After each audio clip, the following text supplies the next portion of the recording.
গতকালকে বলেছিলাম আমি আজকে শেখ হাসিনার ডিসেম্বরের মধ্যে প্রত্যাবর্তনের একটা ব্যবস্থা করছে সরকার। সেটা প্রথম রাজনৈতিকভাবে চেষ্টা হচ্ছে।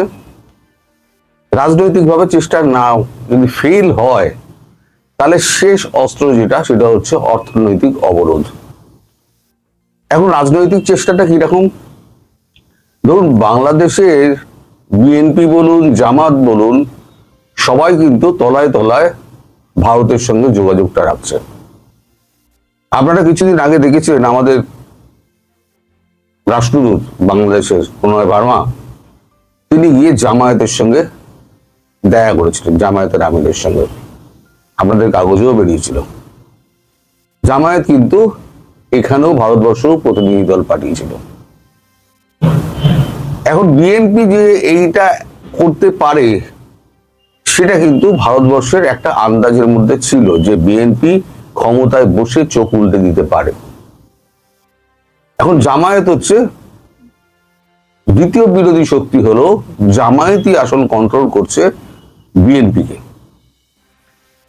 এখন এই জামায়াতকে যদি বাগে আনা যায় রাজনৈতিকভাবে তাহলে একটা সলিউশন বেরোতে পারে।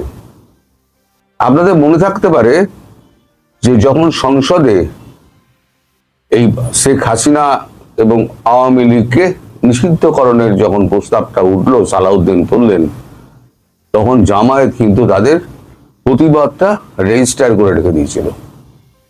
রেজিস্টার করা এই কারণে যে ভারতকে একটা বার্তা দেওয়া, আমরা যেটা বলে এসেছিলাম দিল্লিতে যে শেখ হাসিনাকে ফেরানোর ব্যাপারে আমাদের কোনো আপত্তি নেই, আমরা কিন্তু এই প্রস্তাবে সায় দিলাম না। আমরা বলেছিলাম যে এর জন্য আরো একটু সময় দরকার। এগুলো সবই আপনাদের জানা, আমি আপনাদের শুধু স্মরণ করিয়ে দিচ্ছি। এখন 2026 সালের ডিসেম্বরের মধ্যে কেন, এই প্রশ্ন আপনাদের মধ্যে অনেকেই রয়েছেন। অনেকেই লিখেছেন কোন সালে, ব্যঙ্গ করে। এই বছরই, অনন্তকাল তো ডিসেম্বর হতে পারে না, এই বছরই। তার কারণ হচ্ছে দীর্ঘদিন একটা জায়গায় বন্দি থেকে থেকে প্রধানমন্ত্রী শেখ হাসিনা হাঁপিয়ে উঠেছেন। তার এই বদ্ধ জীবন তাকে আরো মানসিকভাবে অস্থির করে তুলছে, সেটা ভারত বুঝতে পারছে।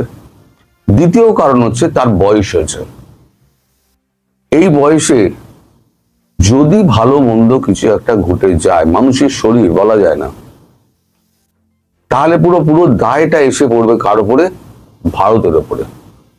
ফলে ভারত এই অবস্থায় কোন রকম রিস্ক নিতে চাইছে না। যা করো তাড়াতাড়ি করো, এবছরের মধ্যেই করো, এবং সেই বার্তা প্রধানমন্ত্রী শেখ হাসিনাকে পৌঁছে দেওয়া হয়েছে। মানে তার জ্ঞাতার থেকেই সমস্ত কিছু হচ্ছে। এখন জামায়াতে এই যে নরম মনোভাব, কারণ জামায়াত জানে দেশ চালাতে গেলে ভারতবর্ষ ছাড়া গতি নেই। জামায়াত তার জন্য তার যে কর্মীদের আছে তারা এই ভারত বিরোধী যে বক্তব্যগুলো আছে সেগুলোই কিন্তু অনেকদিন আগেই বন্ধ করে দিয়েছে। ভারতের কথা শুনে যে দুটো রকম কাজ চলবে না, এক আপনারা আপনাদের সঙ্গে যোগাযোগ করবেন এবং আরেক দিকে আপনার ভারত বিরোধিতা বক্তব্য রাখবেন, দুটো একসঙ্গে চলতে পারে না। একই রেল লাইনে দুটো গাড়ি চলতে পারে না, একটা উল্টোমুখী আর একটা সিধেমুখী গাড়ি দুটো একটা লাইনে চলতে পারে না। ফলে আপনাদের এই বিরোধিতা থেকে সরে আসতে হবে। জামায়াত কিন্তু কথা রেখেছে। এবং আমাদের যে রাষ্ট্রদূত প্রণয় ভার্মা, তার সঙ্গে যে বৈঠকটা হয়েছে, সেই বৈঠকে জামায়াতের আমির নিশ্চিত করেছেন যে শেখ হাসিনার মানে বাংলাদেশে ফেরার পথ, ভারতবর্ষ থেকে ফেরার পথ তারা মসৃণ করার জন্য যা যা করার তারা করবেন। তাদের সব কর্মী, বিএনপি পাশে না থাকলেও তাদের সব কর্মীরা থাকবে। এর জন্য কি হচ্ছে, এখন প্রণয় ভার্মাকে সরিয়ে সেখানে আপাতত একজন অন্য রাষ্ট্রদূত নিয়োগ করা হচ্ছে। দুজনের নাম শোনা যাচ্ছে, আরিফ মোহাম্মদ খান এবং এম জে আকবর। আরিফ মোহাম্মদ খানকে তার ব্যাকগ্রাউন্ড হচ্ছে তিনি একসময় কংগ্রেসে ছিলেন, চূড়ান্ত হিন্দুত্ববাদী এবং মোদির অত্যন্ত ঘনিষ্ঠ ব্যক্তি। তিনি কিন্তু বিজেপিতে জয়েন করেননি। তার একটা নীতি আছে, আমি দল ভেঙে আমি অন্য দলে যাব না, আমি একা একাই থাকবো, রাজনীতি ছেড়ে দেবো। তাকে একটা রাজ্যের রাষ্ট্রদূত করা হয়েছিল, এই মুহূর্তে আমার মনে পড়ছে না কোন রাজ্যের রাষ্ট্রের রাষ্ট্রদূত করা হয়েছিল, তো ভুলে গেছি সেটা, না রাজ্যপাল করা, কোন রাজ্যের একটা রাজ্যপাল করা হয়েছিল। আর এম জে আকবর হচ্ছেন একজন কলামিস্ট, সাংবাদিক, লেখক এবং বুদ্ধিজীবী। এই এম জে আকবরের অধীনে কিন্তু আমি কাজ করেছি। অত্যন্ত পণ্ডিত মানুষ, বাংলা, হিন্দি, ইংরেজি, উর্দু সব কটা দিয়ে তিনি সাবলীল এবং লিখতে ও পড়তে দুটোই পারেন। আপনি যে ভাষায় তার সঙ্গে কথা বলবেন উনি সে ভাষাতেই তাকে জবাব দেবেন এবং অত্যন্ত বিনয়ী এবং প্রত্যেকটা মানুষের প্রতি তিনি শ্রদ্ধাশীল। এই দুজনের মধ্যে একজনকে আপাতত বাছার কাজ চলছে। এছাড়া এই পথ যদি কোনোভাবে বিঘ্নিত হয় তাহলে এখন পৃথিবীর যা অবস্থা এবং ইরান যেভাবে উঠে পড়ে লেগেছে, আমি বলেছিলাম না হনুমানের লেজে আগুন দেবেন না, হনুমান কিন্তু লঙ্কা ছাড়খাড় করে দিয়েছিল, আর ইরান কি করলো, পুরো মধ্যপ্রাচ্য ছাড়খাড় করে দিল। এখন অনেক চুক্তির কথা শোনা যাচ্ছে, শান্তি সমঝোতার কথা শোনা যাচ্ছে, কিন্তু বিশ্বাস করুন কোনো শান্তি সমঝোতা এখানে কাজ করবে না। আমেরিকাকে গ্যারান্টি দিতে হবে, যতক্ষণ না আমেরিকা গ্যারান্টি দিচ্ছে যে তারা দ্বিতীয়বার হামলার চক্রান্ত করবে না এবং তাদের আভ্যন্তরীণ ব্যাপারে মাথা গলাবে না, ততদিন পর্যন্ত ইরান কিন্তু থামবে না। আর ইরান জয় করা অত সহজ নয়, প্রথম দিন থেকে আমি বলে আসছি, আপনারা সাক্ষী।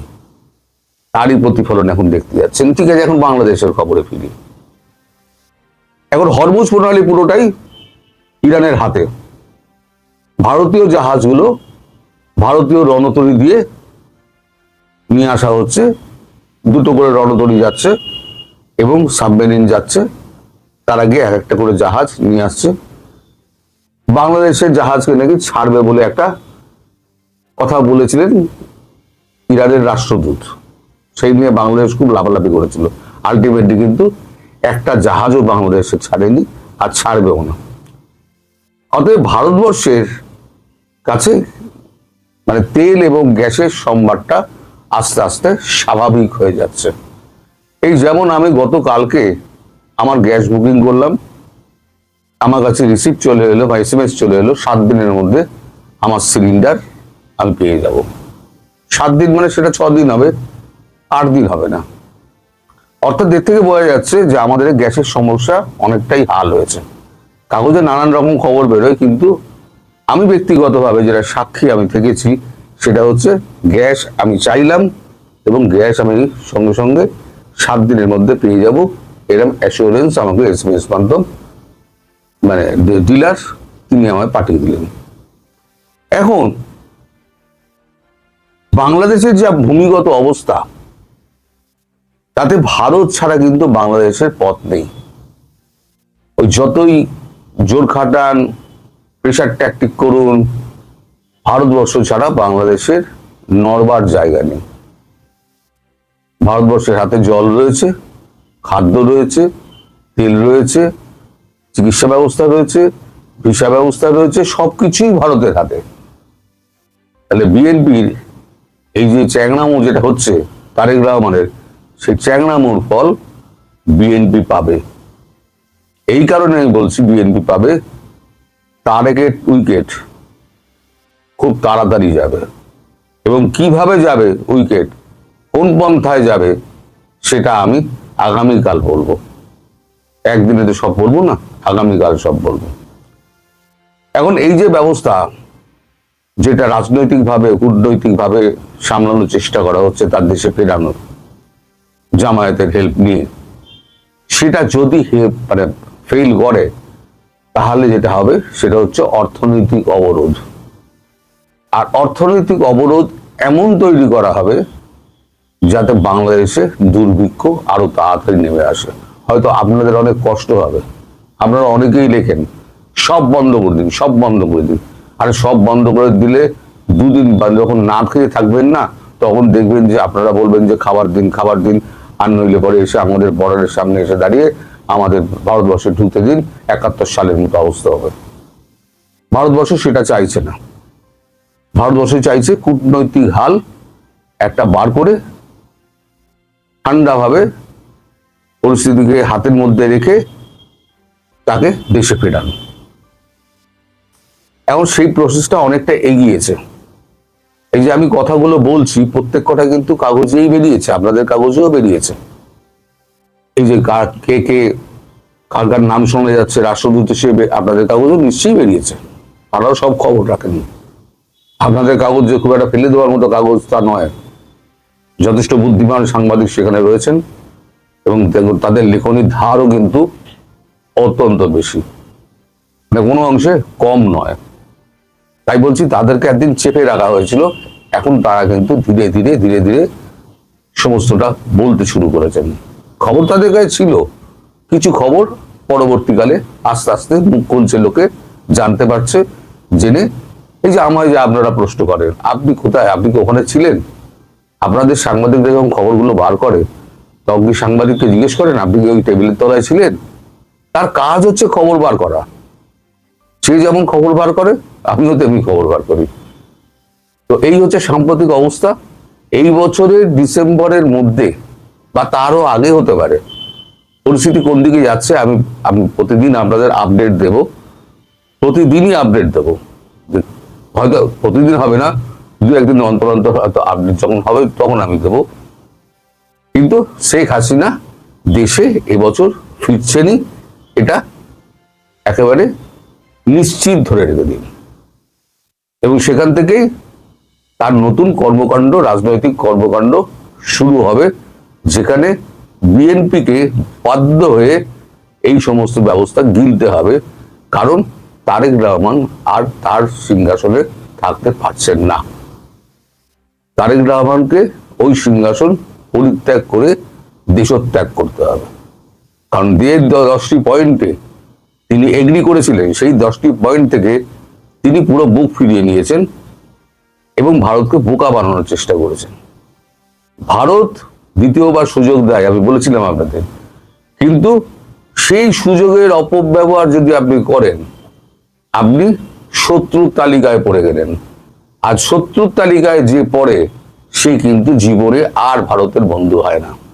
যেমন আমি বলেছিলাম আমেরিকা 54 বছর লেগে গেছিল ভারতের সঙ্গে বন্ধুত্ব করতে, এই যে ঘটনাটাও ট্রাম্প করলেন, এবার 108 বছর লাগবে আবার আমেরিকা ভারত কাছাকাছি আসতে।